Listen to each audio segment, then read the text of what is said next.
Chances are we all know boys and men who still tend to bottle up their feelings, from the emotional, physical, and sexual abuse of their childhood to the lingering effects of neglect, low self-esteem, and even depression. Our guest today bottled up years of trauma and didn't realize the toll it took on his own mental health for decades. A smart and successful broadcaster with a big personality, Mike Hill knew how to hide the hurt and pain until he realized the hurt and pain were smoldering beneath the surface of his soul. So he wrote a book about it, a book he says saved his life. And he's been on a mission to save the lives of other men ever since. So today on Portia, we are focusing on men's mental health.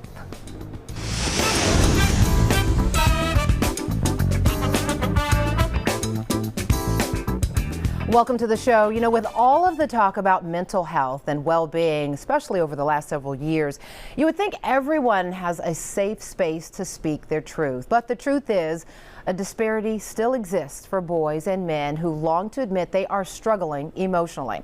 So they just want to avoid the risk of being judged as weak, and they decide to bottle it up. Now, award-winning sports broadcaster Mike Hill says bottling up the emotions of childhood trauma led to reckless behavior that hurt not only himself, but other people he cared for as well. In his words, he was wildin'. But when he finally decided to give the man in the mirror a chance to heal from trauma, things started to change. Here to talk about the healing, the change, and the evolution of open mic is Mike Hill. Welcome to the show. Thanks for having me, Portia. Happy to be here. Yes, indeed. It is so good to have you here. And I'm just going to thank you in advance. This book is so open and so candid. I appreciate being able to talk about it here in this space with you. Well, thank you for having me. Let's talk about first, though, that little boy from Bessemer, Alabama, who loved baseball and girls. I love girls a little bit more than baseball, and that was an issue. But yeah, he was a happy kid, but he was traumatized and didn't know it. He was a kid who went through a lot of abuse that a lot of us grow up having. You know, little kids in my neighborhood, but he was also somebody who saw a lot of things that affected him later on in his life. You know, I saw mental, physical abuse by my stepdad. My biological father wasn't in my life. Growing up around certain kids in my neighborhood, I saw a lot of different things. And but this is just the lifestyle that was accustomed to a lot of people in that neighborhood, in that certain community. One of the things that struck me early on, at 9 years old, you tell the story of your dad saying, you know, questioning you for crying and saying something to the effect, you know what, from now on, no more tears. At 9 years old. And it was a moment where you were just sad to leave the company of another loved one. Yeah, and I got hit by baseball, playing baseball, and was crying, and I just wanted somebody to tell me that everything's going to be all right. And I was trying to impress my dad, my stepdad at the time, and he said, okay, no more tears, and he called me a name. And it really affected me. And this is something that a lot of black kids go through in our lives. We're always taught to suck it up, don't show those type of emotions. And it really affected me for a long period of time because I didn't show emotions for a long period of time. I wouldn't cry. I wouldn't tell people how I really felt about certain things. And that was one of the things that really damaged me. One of the things I was struck by is the, sort of the mixed messages that come from, there was a man who tried to touch your legs. And in this, seems like in the same experience, a woman tried to touch your legs, but a man told you, hey, don't let the man touch you. But it was almost like giving a pass to this adult woman when in no case should a kid be touched. That was my stepdad once again. I mean, I don't want to make him out to be this monster because he loved me. But at the same time, I think he didn't know any better too, because I don't think he was taught how to be a man. So I grew up around a man who didn't know how to be a man. My biological father wasn't in my life. And yes, there was a situation where I was there and I had on shorts, and the woman started touching the guy started touching my legs. And he said, don't let a man touch your legs. And of course, you know, I knocked it away. I'm 9 years old. I don't know any difference, any better. And then the woman started doing, say, yeah, you do have nice legs, Mike. And so I knocked her hands out the way as well. And he said, no, if a woman wants to touch you, you always let a woman do what they want to do. So at 9 years old, these are the lessons that I'm being taught growing up as a kid. So not to make any excuse, I still hold myself accountable for the things that I did when I was growing up. But at the same time, these are the things that I grew up thinking that if a woman wanted to do something with me, then I have to be a man and allow them to do it. Wow. And you were a child. It is sad, but it is the times, right? People just didn't always know what to tell a kid not to accept. You've had a gun held to your head. My chest, yeah. Yeah, and then the violence with loved ones was real. I mean, what you saw and experienced with your mother at the hands of a man who was supposed to love her also left my first memory of my life is hearing my mom, that still hurts me today, hearing my mom crying, screaming my name, you know, and that's something that you'll never get out of your head. Right. Even today, I'm 52 years old, and I still remember my mom screaming my name and me feeling as a little kid in my bed helpless. Because the man that's supposed to be protecting my mom, this is my grandmother right here, the man that's supposed to be protecting my mom is the one that's abusing her. And, you know, it's very hurtful. It really affected me for a long period of time. I didn't realize it until I got older. When I was 14 years old, I actually got tired of it, and I went and we had guns in the house all the time. Of course. And I went and got a gun, and I pulled the gun on my stepdad, and my mom screamed at me and yelled at me and said, "Don't do it." And I was wondering, I'm trying to protect you now. I'm old enough to protect you. And later on in life, she told me, she said, "I didn't want you to make a mistake that was going to affect you over something because he wasn't worth it." But yeah, that was something that really had a profound effect on me, and it still does to this day, obviously. And so that effect comes out in different ways as we get older, right? It leads to feelings of hurt, but sometimes hurting others as well. And you talk about that a lot. A lot of it was due to the fact of how to treat a woman, you know, and I talk about this a lot in open mic, and the reason I wrote the book is because I felt like I needed to write the book. I was suffering from a lot of this trauma, and I didn't realize I was suffering from it at this time. I told people about my story before, and I felt like the book wasn't something that people were going to read because I didn't feel like I was a huge celebrity. So I didn't think that, okay, it's just like everybody else was going through the same things. But at the time when I started writing the book, I needed to write the book because I had all this trauma that I had suppressed for so many years. You said writing this book saved your life. It saved my life because I was 47 years old at the time that I really seriously started writing the book. But before then, I was living a great life, had a great job, making a lot of money, very successful career. On the outside looking in, I always had this facade. I'm this happy guy, and people come to me for advice. The life of the party, literally the life of the party, doing my thing, having a good time. But then I'd go home at night and I'd cry for no reason. I'd be in 5-star hotels and I'm crying for no reason. Did you ever tell anyone, your mother? Nope, I couldn't. Because I've always been told not to tell anybody, and I didn't want to make anybody else feel bad.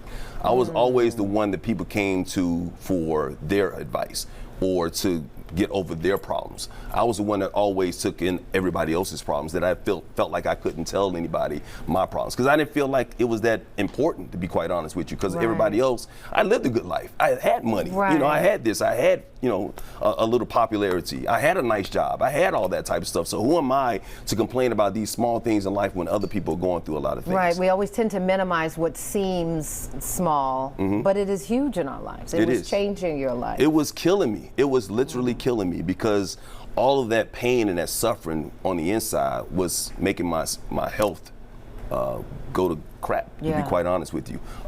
When I lost my job in Dallas a long time before that, I was depressed. I thought about killing myself. Never talked about that to anybody. When I told somebody who was in my life at that particular time, a loved one, they said, "You're not depressed. You know, you can get over it or whatnot." So these are the things that men, a lot of us here, right? But men, it hits differently, right? Because this is the same man who, as 9, as a boy, heard, "No more tears." No more tears. No more tears. When we come back, I want to talk about the point when you said it's time for therapy. Okay. When you decided to shift, and the life-saving moves that you made in that, beyond writing this book. When we return, this very important conversation continues with psychologist Dr. Alduan Tartt. I want you to grab your pen and paper. He's bringing some valuable information that can save lives as Mike Hill continues to open up about the life-changing decisions he made to get therapy. So you like the show? Then let's connect on social media. Check us out on Facebook, Twitter, and Instagram at Portia TV Show.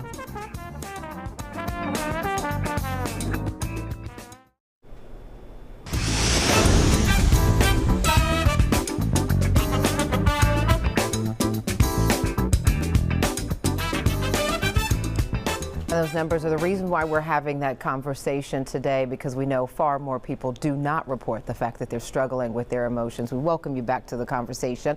Author, sportscaster, and mental health advocate Mike Hill sharing his journey to owning his mental health challenges and facing them head on. And joining us at the table is Christian psychologist Dr. Alduan Tartt, who says adverse childhood experiences like the ones Mike experienced lead to a lot of trauma throughout. And before, welcome, Dr. Tartt. Thanks for having me. I want to get back to you. Just said at some point you recognized with all the trauma you experienced, witnessed firsthand, right. You said at some point you realized you needed to change gears and get some therapy. Yeah, I needed to release. That's why I wrote the book. I got that off my chest. But then even after I released, I had gotten rid of all the past traumas.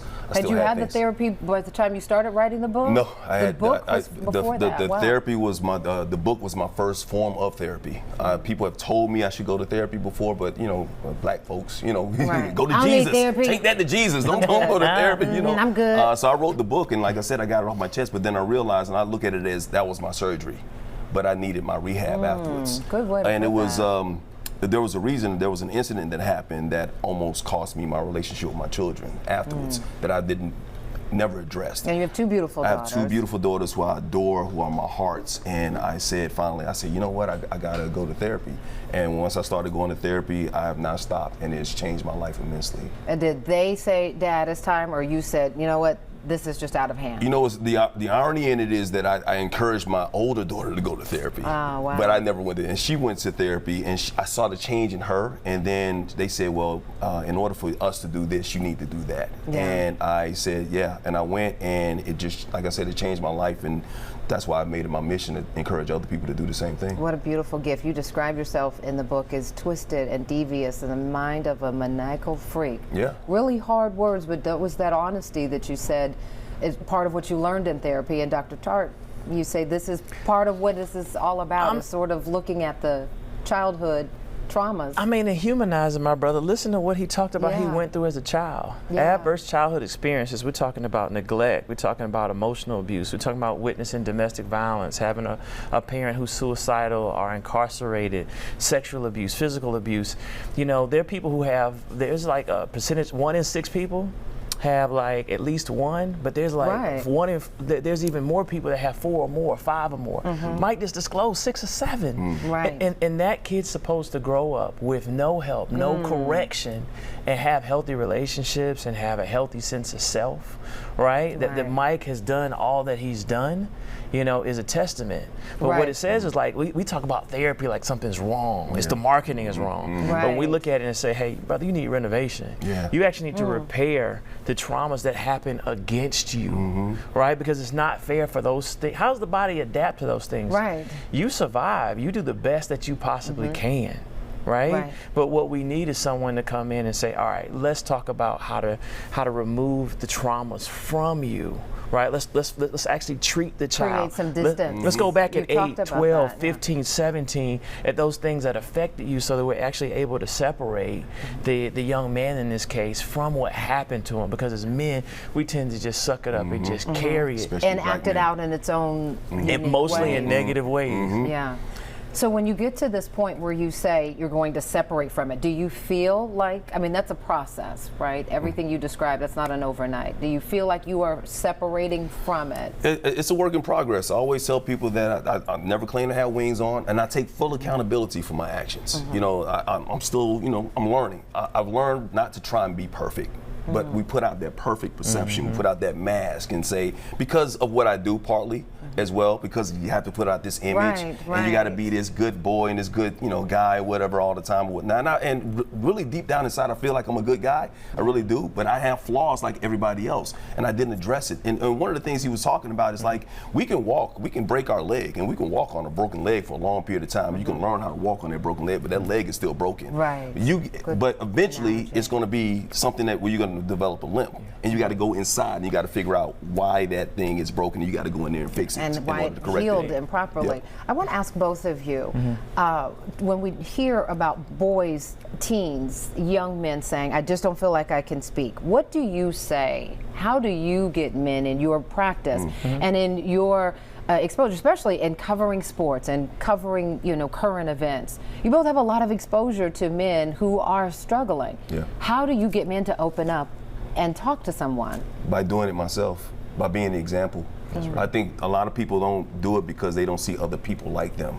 We see movements like the Me Too movement. We see other things that are out there, and people who have been sexually abused before in the past.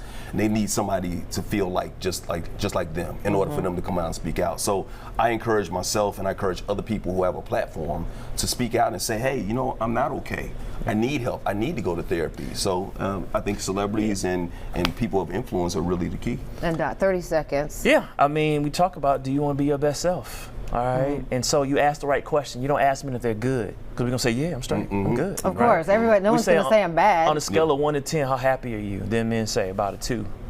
All right, so when you do motivational interviewing, you ask them that Likert scale between 1 and 10, men will usually keep it real, and then you start unpacking what's behind the 2. I feel lonely, I feel upset, I feel like I can't stop, I can't control my relationships. The person I want to be, there's distance between how I want to be and where I am, and this distance is eating me up. Right. All right, and that's where we encourage men to go get that distance back. And when we return, we're going to talk about getting that good distance back and connecting with people who can help you get in that space, because that's been the key for all of this, right? We'll be right back.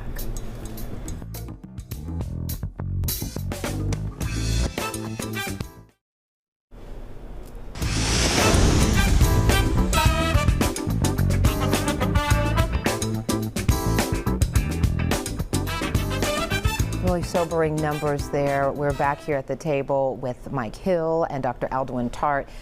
Doc, I know you've got some steps to getting over trauma. It's lots and lots of them, but you say you got to start someplace. Well, one is disclosure. You have to open up and talk about how you feel. What you don't talk about masters you, and it repeats itself because it really did happen to you. Number 2, you have to have self-compassion. Like, you have to be able to rewrite your narrative and say, hey, I was a kid going through this, or because a lot of times we can be critical and say, hey, I didn't have the right structure at home to be successful. The fact that I am where I am is a great thing. So you're rewriting the narrative so that you actually like yourself versus blaming yourself for the things that you're doing. And then the last one is distance. This is how you can have 2 people with traumas, but then one can move on, the other can't, because you got distance from it. I'm not what happened to me. All right, I have a whole other narrative. That was and that's what therapy helps you to develop that distance. Mike, with you, obviously being a public figure, the highs are public and the lows and the challenges are public. And I know you're going through a divorce, and how do you manage the new trauma of just heartache? And you guys are to be commended for doing so in an amicable and beautiful way, but it still hurts. Yeah, this last year and a half has been the toughest year and a half of my life. Obviously, the loss of a wife, a loved one. I lost 4 people who are dear to me to death. I also lost a job last year, so I've been going through a lot. But because of great men like Dr. Tartt, a great support system, safe spaces, my therapy, and my belief in God, my spirituality, I've been able to get through it. And I continue to have a smile on my face, and when I have a smile on my face now, it's a real and it's a genuine smile. And I know moving forward that because of the things I've gone through, the scars I can look back on, I know I have a tougher skin, and I'll be able to get through it because I've been through it before. There was a sadness in your eyes in the book, on the cover, that I don't see, and it seems like there is a healing. So I continue to pray God's grace and mercy as you go through this. Yeah, and support. I mean, did you hear what he just said? Yeah. So we deserve for people to feel what that feels like. Like, we can say it, and we can smile, but inside it's like, did anyone just hear what I just laid out? Do you feel me? And so you can't feel yourself. Right, and that's why we deserve. Therapy is a gift. Counseling is a gift. Look at it as a good friend that's there not to judge you, but to sit up there and say, brother, hold up, park it. I just heard you say you get this on top of this, and you still walking. But let's acknowledge the fact that you're still here, and let's not move on so fast. Let's unpack each one as if you're human and as if you're real and as you have real feelings until you feel healed. It's not gonna happen overnight. That's not. 10 seconds. Last word of advice and encouragement. Please, if you need help, go and ask for it. Go get it, because it's going to make yourself better, and it's going to make the people around you better as well. Thank you. Thank you. Beautiful. And if you have a loved one, just call 988. 988, link them up with mental health services right then and there. Gentlemen, I thank you. Thank you. I appreciate this. We'll be right back.